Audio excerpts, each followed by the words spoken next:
Beberapa waktu lalu, meletus kembali tuh konflik antara Israel dan Palestina. Tapi sepertinya tidak manusiawi ketika gua mengucapkan bahwa ini merupakan konflik perang ataupun konflik bersenjata. Ini merupakan upaya genosida yang dilakukan oleh Israel.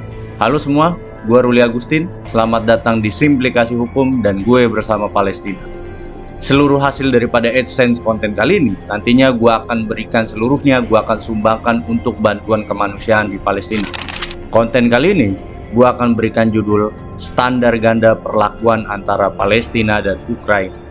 Gue akan membedah permasalahan ini menjadi 5 bab, yang keseluruhannya akan terjalin secara struktur dan tersistematis agar kalian dapat memahami bagaimana dunia barat memperlakukan negara-negara yang tidak sejalan dengan kepentingannya.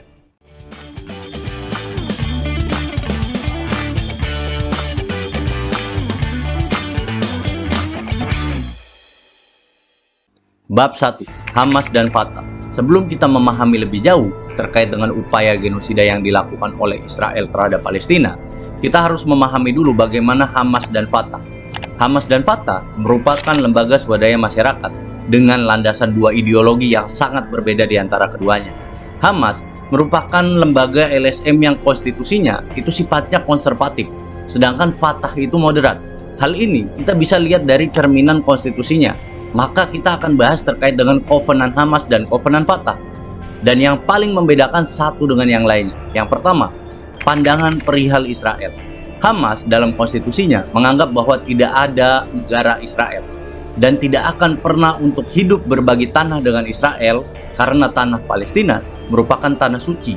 Yang merupakan tanah wakaf untuk kota yang disucikan. Serta tidak ada ruang untuk berbagi tanah dengan penjajah yaitu Israel.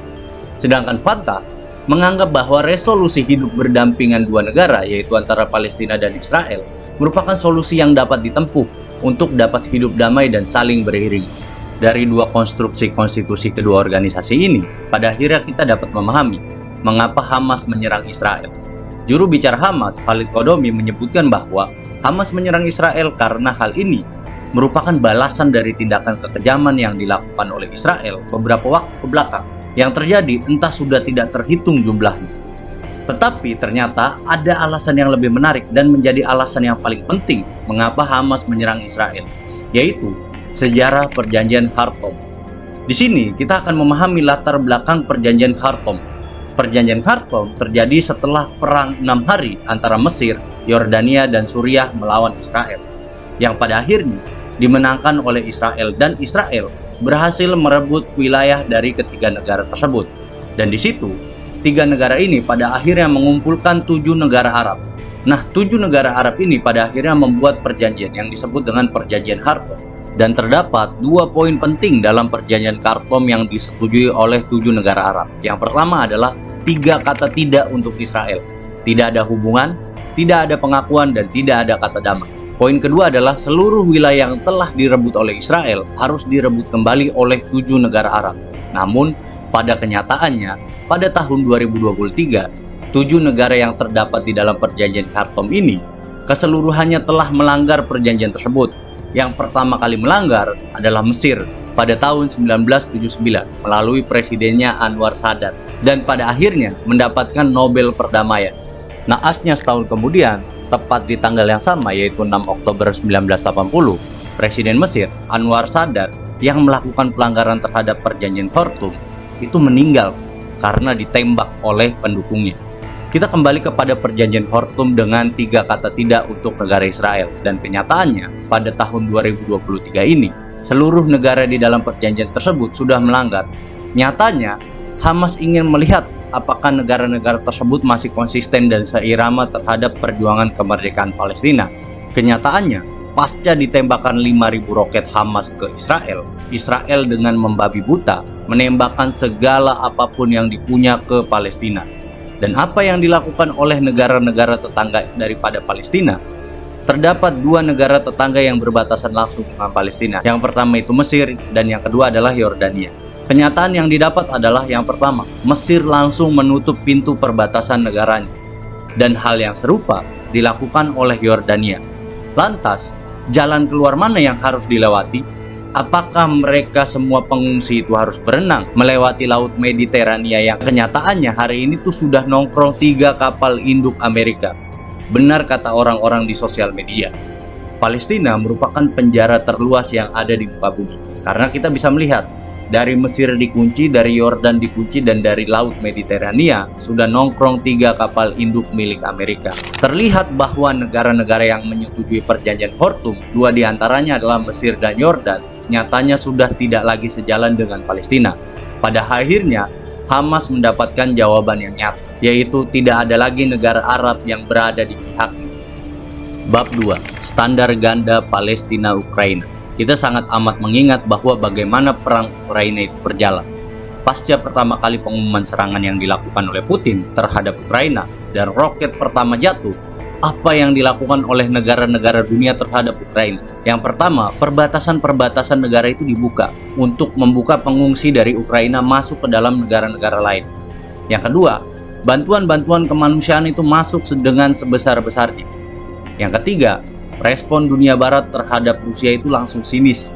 Bahkan, respon PBB langsung menyetujui bahwa resolusi Rusia harus menarik pasukannya dari Ukraina. Keputusan ini diambil 1 hari setelah Rusia menyerang Ukraina. Keempat, memblokade sistem keuangan dunia terhadap Rusia dan mengakibatkan pada akhirnya mata uang Rusia itu sempat jatuh.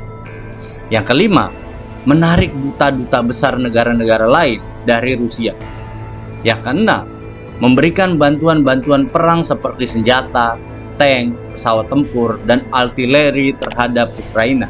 Yang ketujuh, menjatuhkan embargo ekonomi kepada Rusia, yang pada akhirnya mengakibatkan Rusia tidak lagi dapat menjalankan perekonomian internasionalnya. Kedelapan, seluruh hal yang berbau Rusia, bahkan yang tidak berhubungan dengan perang sekalipun, diperlakukan langsung secara ekstrim. Seperti contohnya, klub sepak bola Chelsea dengan pemiliknya, yaitu Roman Abramovich, yang merupakan orang Rusia dan dipaksa untuk menjual klub sepak bolanya, serta FIFA itu melarang negara Rusia untuk ikut ke Piala Dunia.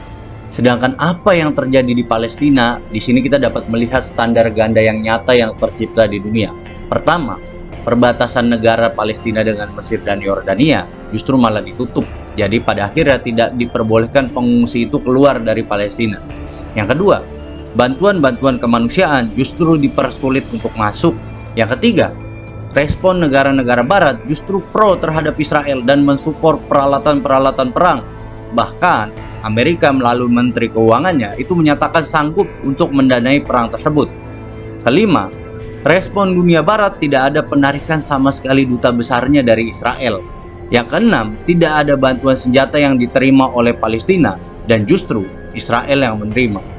Yang ketujuh, apakah ada embargo yang dikenakan kepada Israel? Ternyata jawabannya adalah tidak ada sama sekali.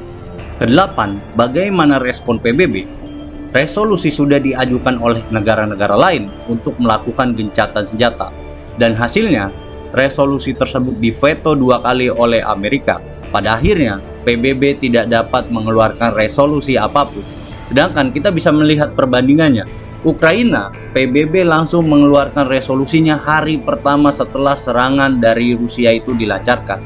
Terlihat bagaimana sebuah keberpihakan menjadikan standar ganda yang terbentuk secara internasional, sehingga menimbulkan standar ganda pada 2 kejadian yang sama. Bab 3. Dewan Keamanan PBB dan hak veto. Dewan Keamanan PBB adalah anggota yang diberikan mandat untuk menjaga perdamaian dunia, sedangkan hak veto merupakan hak yang diberikan kepada negara-negara yang menjadi kekuatan utama pada Perang Dunia Kedua, yang isinya ada Britania Raya, Rusia, Perancis, Republik Rakyat Tiongkok, dan tentunya Amerika. Hak veto merupakan hak khusus untuk membatalkan suatu keputusan, resolusi, bahkan aturan yang sudah dibahas oleh negara-negara. Terdapat 15 anggota di dalam Dewan Keamanan PBB, dengan 5 anggota tetap sebagai pemegang veto dan 10 anggota tidak tetap yang berganti tiap 2 tahun sekali. Coba kalian bayangkan, bagaimana bisa dalam satu organisasi terdapat beberapa anggota yang memiliki hak khusus untuk membatalkan sesuatu. Sebagai penggambaran bahwa sudah terjadi rapat berjam-jam antara Dewan Keamanan PBB yang membahas terkait dengan kejahatan kemanusiaan di Palestina, sehingga menghasilkan resolusi gencatan senjata yang dibawa oleh Rusia. Kenyataan yang didapat adalah Amerika memveto resolusi tersebut. Di hari kemudian, Brazil membawa resolusi gencatan senjata kembali, dan terjadi lagi veto dilakukan oleh Amerika yang membatalkan resolusi tersebut. Dapat ditarik kesimpulan bahwa perdamaian dunia itu nggak akan pernah terjadi sampai negara-negara yang memiliki hak veto ini hilang. Karena negara-negara yang memiliki hak veto ini pada akhirnya membuat keadilan menjadi bias dan menerapkan standar ganda tergantung kepada kepentingan yang dibawa oleh negaranya. Bab 4. Perang dan genosida. Kenapa kita menyebut Ukraina dan Rusia sebagai perang, sedangkan Palestina dan Israel adalah genosida? Alasannya adalah hukum humaniter atau hukum perang yang harus ditaati oleh negara-negara. Negara-negara yang melangsungkan perang, apabila keluar dari ketentuan hukum tersebut, maka dapat dikategorikan sebagai penjahat perang atau penjahat kemanusiaan, bahkan sampai tindak pidana genosida. Kita akan membedah bagaimana hukum humaniter itu bekerja. Yang pertama, dalam hukum humaniter mengatur bahwa hanya objek militer yang dapat dijadikan sasaran tembak. Bagaimana dengan Rusia dan Ukraina? Sasarannya jelas, pangkalan militer, gudang-gudang senjata, markas-markas militer. Ini disebut dengan perang. Bagaimana dengan Palestina? Sasarannya nyeleneh, mulai dari rumah ibadah, rumah-rumah warga sipil, rumah sakit, bahkan kamar mayat dimisil oleh Israel. Ini jatuhnya adalah meratakan semua dengan tanah dengan cara membabi buta. Nah, ini disebut dengan kejahatan kemanusiaan, bukan perang. Kedua adalah subjek perang. Hanya orang-orang yang bersenjata yang diperbolehkan untuk dijadikan sasaran tembak. Dengan kata lain, warga sipil itu tidak diperbolehkan. Bagaimana dengan Rusia dan Ukraina? Yang terjadi adalah militer versus militer dengan senjata masing-masing yang saling mengimbangi. Bagaimana dengan Palestina dan Israel? Yang terjadi adalah militer menghantam warga sipil, bahkan bukan hanya dengan peluru tajam, tapi menggunakan misil. Dari dua variabel tersebut, kita dapat melihat bahwa perbedaan perang dan genosida. Secara nyata, terlihat bahwa yang terjadi di Palestina adalah upaya genosida yang dilakukan oleh Israel karena berusaha meratakan seluruh kota dengan cara membabi buta dan mengorbankan banyak warga sipil di dalam. Dengan strategi pemerataan seluruhnya dengan tanah ini, menimbulkan genosida terhadap satu bangsa dan satu ras agar dapat dilenyapkan dari dunia ini. Bab 5. Kesimpulan. Dari banyak argumentasi yang sudah gue jelaskan, kita dapat menarik kesimpulan bahwa keadilan dan kedamaian di dunia itu tidak akan pernah tercipta ketika masih terdapat negara-negara yang memiliki power khusus, sehingga dapat menimbulkan standar ganda terhadap suatu fakta. Sumber daripada kekacauan di dunia ini adalah ketidakadilan. Bagaimana kedamaian bisa terjadi jika di dalam satu organisasi yang tugasnya mengatur kedamaian dunia, di dalamnya terdapat perbedaan hak antara para anggotanya? Ya, tidak akan mungkin pernah tercapailah keadilan tersebut. Dari percobaan genosida dan perang ini, kita belajar bagaimana dunia melihat satu kejadian yang terjadi hanya berdasarkan kepentingan daripada negara itu masing-masing. Sekian yang bisa gue sampaikan, semoga konten ini bermanfaat. Jangan lupa like, komen, dan subscribe ketika kalian memang merasa terbantu dengan konten ini. Sampai jumpa di konten-konten selanjutnya. See you!